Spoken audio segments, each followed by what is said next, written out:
Halo Zola Mistik, kembali dengan saya Tian Doko di Bermain Jiwa.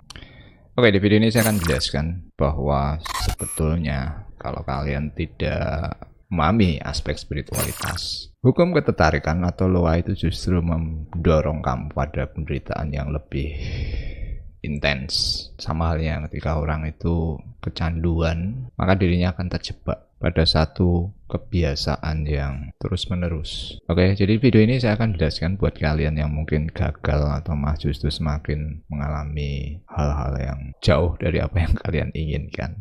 Di sini kita akan belajar aspek spiritualitas supaya kita lebih bisa memahami mekanisme hukum loa ini secara lebih menyeluruh ya. Jadi kalian bisa benar-benar memanfaatkan loa ini sebagai sarana memahami mekanisme bagaimana kalian menemukan diri sejati kalian.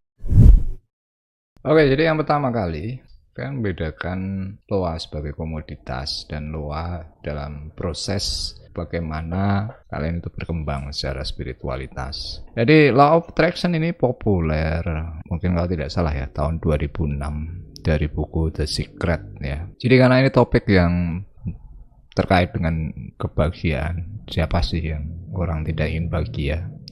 Setiap orang itu pasti punya keinginan. Jadi akhirnya kenapa loa itu begitu populer setelahnya? Kalian bisa cari kata pencarian hukum ketertarikan, bagaimana mewujudkan keinginan, banyak di luar sana dan semua pasti dicari orang dan ramai. Dan kembali lagi bahwa semua yang ada di sosial media ataupun di media mainstream mau tidak mau adalah menjadi komoditas. Apa yang dicari banyak orang pasti dijawab. Nah itu sebabnya kemudian banyak orang terjebak begitu saja melakukan loa ini yang akhirnya justru membuat kemunduran dalam aspek spiritualitasnya.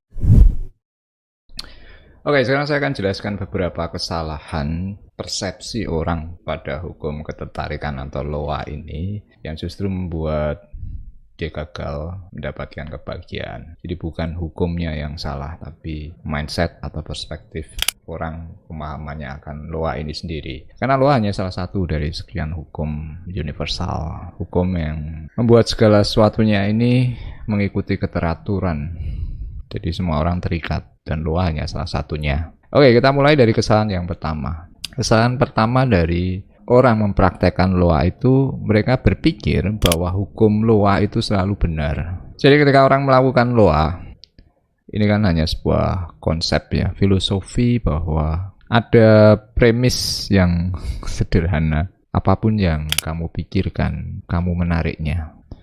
Jadi ini terjemahkan sederhana, kalau kamu berpikir positif, kamu menarik hal yang positif dalam hidupmu. Demikian pula sebaliknya, kalau kamu berpikir negatif, ya kamu menarik hal-hal negatif dalam dirimu. Dalam batas-batas tertentu ini bukan salah. Tapi bahwa semesta itu adalah misteri perjalanan. Bahwa satu hukum juga tidak setiap saat itu selalu bekerja. Pasti ada syarat dan ketentuannya. Jadi ketika orang terjebak bahwa ketika dia sudah mempraktekkan loa, sudah berpikir positif, dia sudah menarik dan akan mendapatkan, itu sudah awal dia gagal memahami law of attraction ini. Kemudian kesalahan berikutnya ketika orang mempraktekkan loa itu adalah loa membuat orang kemudian berpikir bahwa realitas hidupnya, segala sesuatu ini ada dalam kendalinya. Bahwa ketika dia dengan konsisten melakukan loa ini, dia bisa mengendalikan realitas hidupnya. Nah, tanpa orang tersebut sadari, akhirnya dia menjadi Tuhan. Bahwa segala sesuatu yang dia bentuk menurut pikirannya, mengikuti apa yang dirumuskan, itu kemudian bisa dia tentukan. Akhirnya ketika tidak berjalan, ini justru membuat dirinya selalu merasa bahwa dia belum sepenuhnya menjalankan. Ditambah lagi, ini kebanyakan orang yang skeptis dengan loa. Bahwa kalian melihat kalau orang jualan itu pasti tidak pernah ngomong sisi lemahnya. Jadi selalu mereka yang skeptis itu mengkritik. Berarti kalau begitu loa tidak bisa gagal. Karena setiap kali ada yang mempertanyakan kok saya tidak berhasil, selalu jawabannya pasti kamu kurang berupaya atau kamu kurang yakin dan sebagainya. Kemudian kesalahan berikutnya, loa itu membuat orang berpikir kamu bisa mencapai apa saja yang kamu inginkan. Akhirnya apa? Orang tersebut terjebak pada memenuhi keinginannya. Bagaimana mendapat lebih lagi dan lebih lagi. Jadi tanpa sadar dia terjebak dalam kemelekatan. Memenuhi hasrat semua keinginannya karena berpikir bahwa loa ini bisa menjawab, bisa mengabulkan semua keinginanmu. Kemudian kesalahan berikutnya, praktek law of attraction ini kemudian membuat persepsi orang yang melakukannya itu kemudian semacam melegitimasi bahwa kebahagiaannya itu hanya bisa dicapai atau didapatkan ketika keinginannya terwujud. Nah, ini adalah konteks baru atau sisi pandang materialisme dari kebahagiaan. Akhirnya semua diukur orang yang bahagia, yang berhasil itu ketika dia bisa mematerikan semuanya. Sisi pandang ini kemudian meletakkan bahwa kebahagiaan itu adalah suatu hal yang ada di masa depan. Padahal kalau kita bicara spiritualitas, kita bicara tentang kesadaran, semua yang ada di masa depan itu hanya angan-angan. Dan semua yang telah kita lewati itu juga hanya memori. Jadi artinya apa? Artinya bahwa kebahagiaan itu selalu ada. Kebahagiaan itu hanya perspektif mana yang kamu pilih. Itu sebabnya tidak ada kondisi objektif. Tidak ada realitas yang objektif. Ada orang yang kaya tidak bahagia. Ada orang yang miskin tidak punya materi tapi dia bisa merasa bahagia. Segalanya punya perspektif dari kacamata masing-masing. Jadi dengan kondisi ini artinya kebahagiaan itu selalu ada. Hanya ketika orang itu terjebak bahwa dia akan bahagia ketika terpenuhi keinginannya, nah disitulah dia mulai menderita.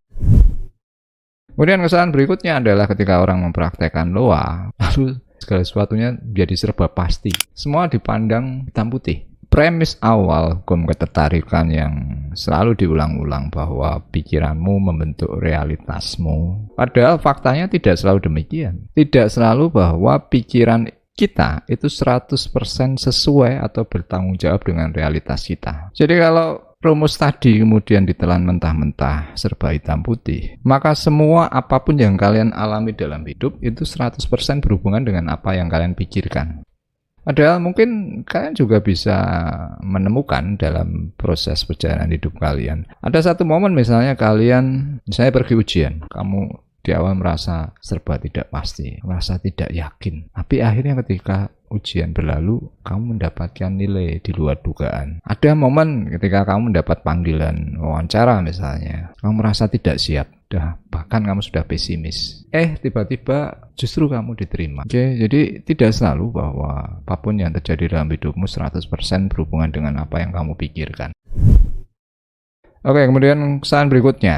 Loa akhirnya membuat orang itu terobsesi, selalu mengejar keinginannya, selalu memenuhi egonya.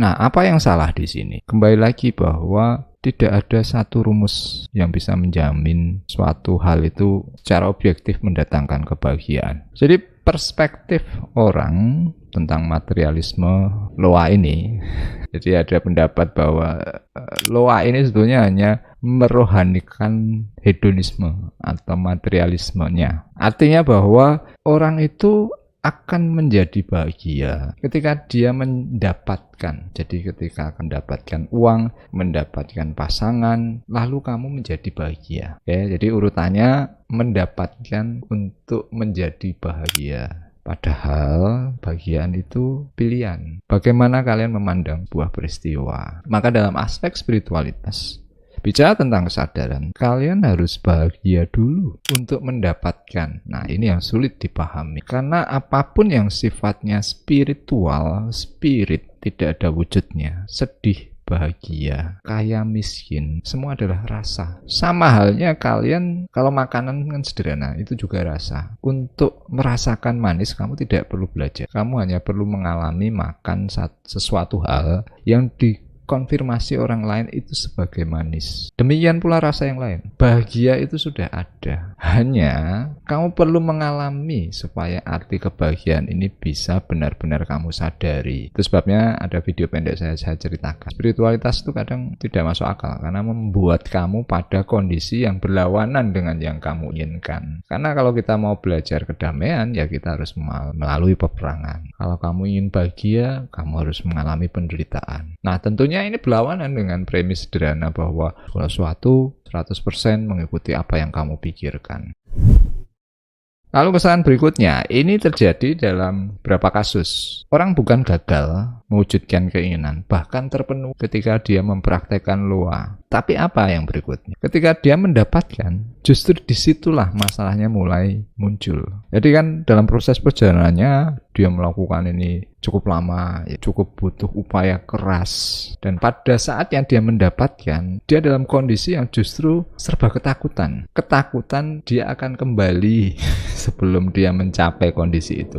Nah, ini bertentangan dengan hukum universal bahwa segala sesuatu berpasangan ya. Kalau kamu ingin mendapatkan, ya satu saat juga kamu harus siap untuk kehilangan. Karena arti mendapat itu bisa kamu rasakan ketika kamu punya perbandingan. Ini yang saya jelaskan di video sebelumnya bahwa kalau kamu pacaran, kamu ketemu orang, justru waktu berpisah itu kamu merasa dia sangat berharga. Nah, ini juga terjadi dalam law of attraction.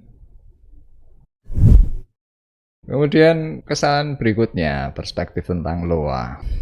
Kesalahan ini adalah menempatkan bahwa segala sesuatu yang terkait dengan kebahagiaan itu harus tempuh dengan cara-cara yang sangat terukur, ya. Seperti ada rumusnya, ada tekniknya. Hanya orang mengejar berbagai teknik, belajar cara si A tentang bagaimana mempraktekkan loa. Nanti tidak berhasil, dia pergi ke yang lain, lihat tutorial atau petunjuk dari orang lainnya. Nah, ini yang membingungkan orang karena kebahagiaan itu sudah ada, tidak ada rumusnya. Kebahagiaan itu adalah rasa, dan rasa itu kita semuanya tidak belajar. Itu sebabnya setiap kali kita belajar tentang spiritualitas, kita itu mencoba mengenali sifat pikiran yang maya. Jadi setiap orang pasti punya ego, punya keinginan, punya dorongan untuk memastikan segala sesuatunya. Pada akhirnya nanti ketika itu tercapai pun dia ingin yang lebih lagi. Jadi ini kekuatan bagaimana manusia itu berkembang. Tapi ketika orang terobsesi dan dia tidak seimbang, saat itulah dia mulai masuk pada masalah demi masalah. Dan karena dia sudah